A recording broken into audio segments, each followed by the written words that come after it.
घर के अंदर आदत सी बन गई है पीने की। एक दिन भी चूका नहीं कि पेट में दर्द शुरू हो जाता है।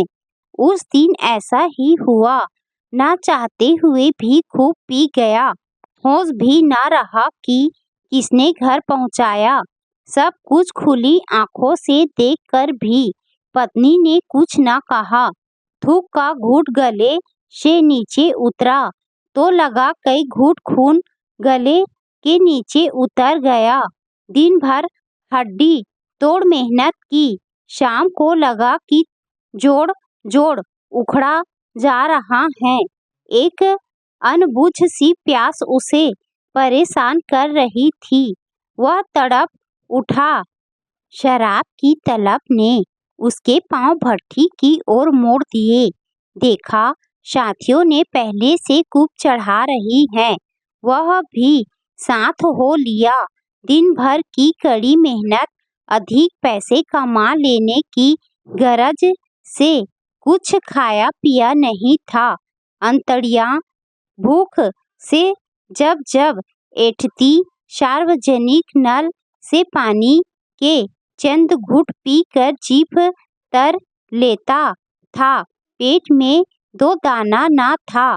देसी दारू ने अपना जोर बताया था।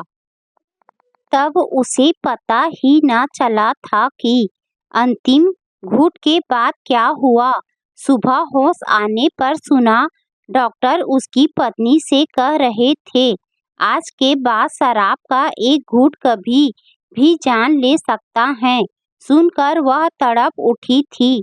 उसने भी सुना, लेकिन कहा कुछ नहीं।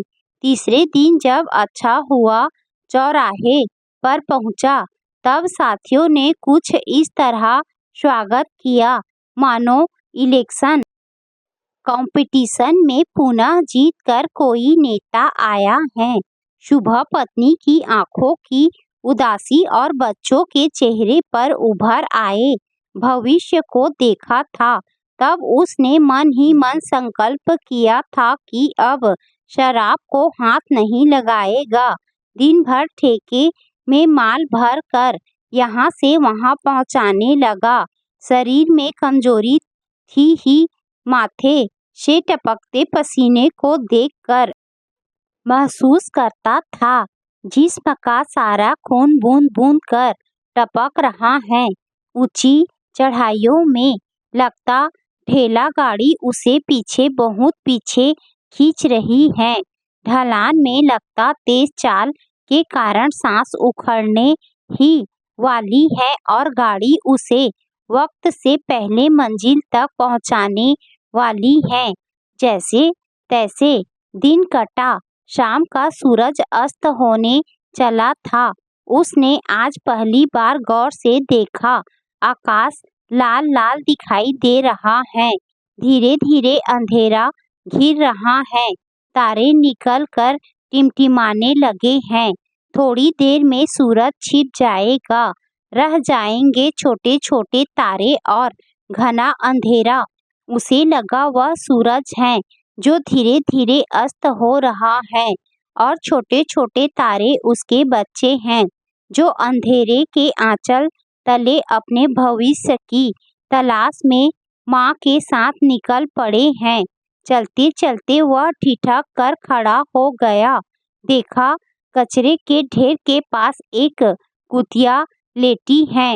वह पिल्ला कुतिया का दूध पी रहा है, जब कि दूसरा कुतिया की पूंछ से खेल रहा है।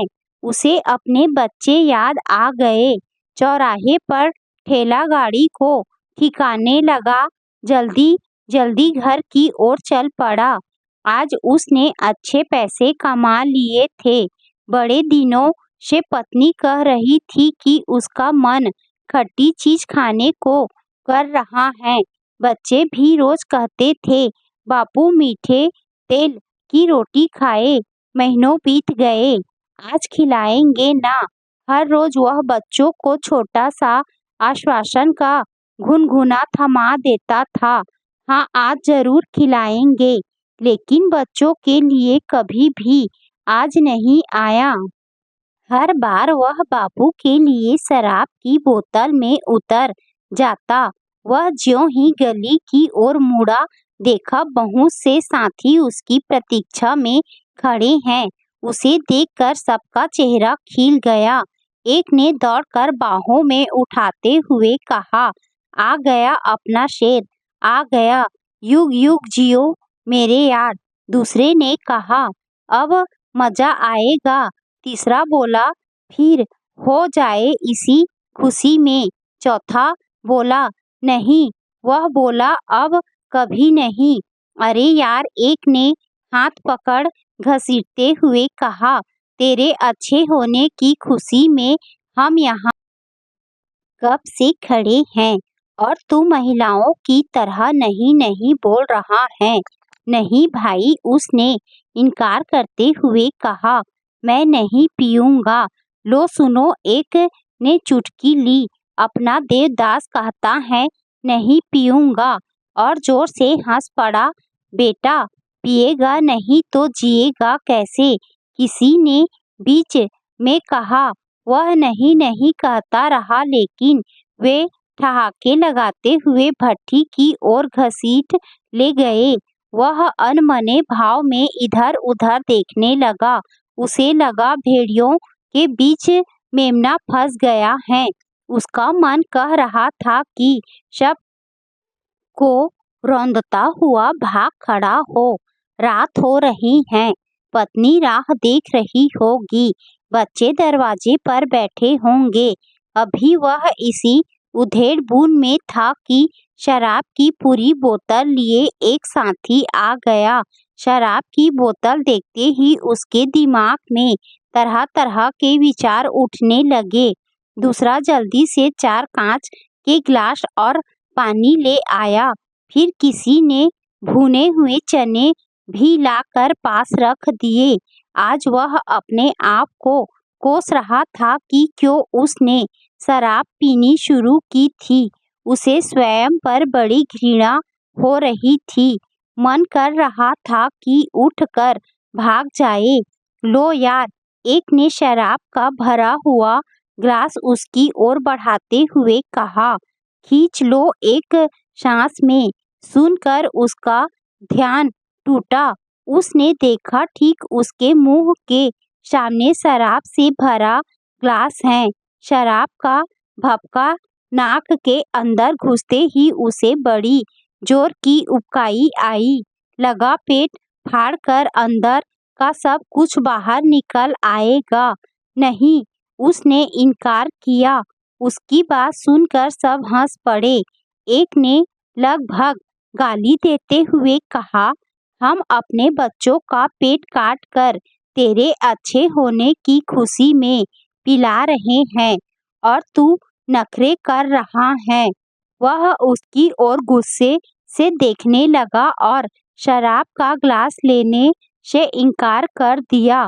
इस पर एक ने जबरदस्ती उसके हाथ में ग्लास थमा कर कहा, पी ले यार, भाभी को हम मना लेंगे। इस पर सभी ने एक स्वर में कहा, हाँ हाँ पी ले, भाभी को मना लेंगे। वे उस पर जोर देने लगे। न चाहते हुए भी वह ग्लास को हाथ में लेकर देखने लगा। इच्छा हो रही थी शराब का ग्लास किसी के मुंह पर दे मारे। देवदास कहने वाले के सिर पर शराब की बोतल दे मारे। पी जा मिट्टी के शेर, एक ने बगल से कहा। सभी उसे बढ़ावा देने लगे। उसके हाथ कांपने लगे थे, जिससे भरा हुआ ग्लास भी कांप रहा था। वे उत्सुकता से उसकी ओर देख रहे थे। वह शराब को देख रहा था। शराब का रंग लाल था, बिल्कुल शाम के आकाश की तरह। पीता है कि नहीं? किसी ने जोर से डांट सुनते ही हाथ से ग्लास गिरते गिरते बचा। पीता हूँ, उसने रूधे स्वर में कहा। उसकी आंखें भर आई। एक बार पुनः उसका हाथ कांप उठा। ग्लास धीरे धीरे होठों की ओर बढ़ने लगा। तभी उसे सुनाई दिया, बापू, मीठे तेल की रोटी खाए महीनों बीत गए, आज खिलाएंगे ना। एक क्षण को उसका हाथ रुका, फिर होठों से जा लगा। हर घूंट के साथ हलक नीचे ऊपर होने लगा। वे खुश हो रहे थे कि पट्टा बिना पानी मिलाए ही पी रहा है। अंतिम घूंट हलक के नीचे उतरने को था कि किसी ने कहा, खट्टा खाने को मन कर रहा है। उसे लगा जैसे किसी ने ऊपर से नीचे गिरा दिया हो। शराब का अंतिम घूंट उसे जहर से भी ज्यादा कड़वा लगा। मुंह का स्वाद बिगड़ गया और ढेर सा थूक मुंह से बाहर निकाल फेंका। उसकी इस हरकत को सभी आश्चर्य में देखने लगे, कुछ तो ठहाके लगाने लगे।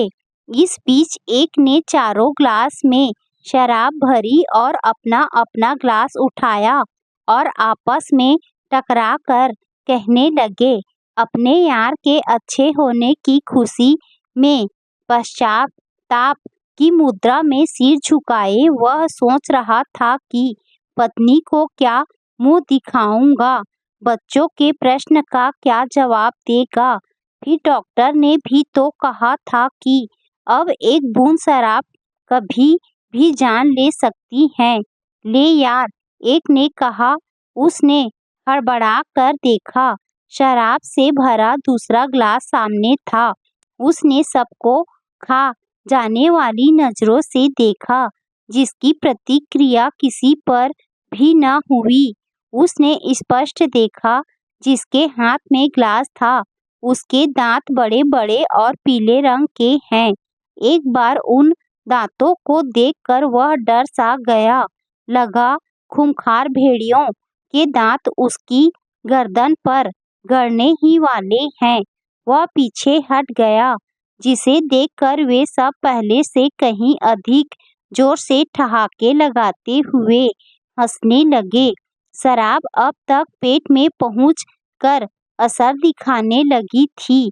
आंखों में लाल डोरे पड़ गए थे और भुजाओं में खून का तेज दौड़ा शुरू हो गया था। पांव इतने शक्त हो गए थे कि यदि किसी चट्टान पर रख दे तो पानी निकल आए। सबने देखा, उसने झपट कर ग्लास ले लिया और एक ही सांस में पी गया। किसी को पता ही न चला कि पीने और पिलाने का दौर कब खत्म हुआ। भट्टी वाले ने जब कहा, चलो अपने अपने घर, दुकान बंद होने वाली है, तब वे लड़खड़ाते गिरते उठने लगे। उससे तो उठा ही ना गया। भट्टी वाला एक मोटी सी गाली देकर चला गया। रात के चौथे पहर जब ठंडी ठंडी हवा चली, उसके बदन में हरकत हुई। ठंड से बचने के लिए दोनों हाथों को जांघ के बीच दबाकर गोल हो गया। ठंडी हवा का एक झोंका उसे छूते हुए निकल गया। वह दोनों हाथों से कुछ टटोलने लगा। जब उसके हाथ कुछ न लगा, तब उसे एहसास हुआ कि वह घर में नहीं, कहीं और है। वह हड़बड़ाकर उठ बैठा। देखा, उसके सभी साथी जा चुके हैं।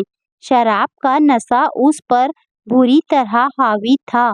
उसे लगा रहा था जैसे कोई उसे पीछे बार बार खींच रहा है, लेकिन वहाँ कोई नहीं था। भट्टी में थोड़ी देर आकर वह रुक गया।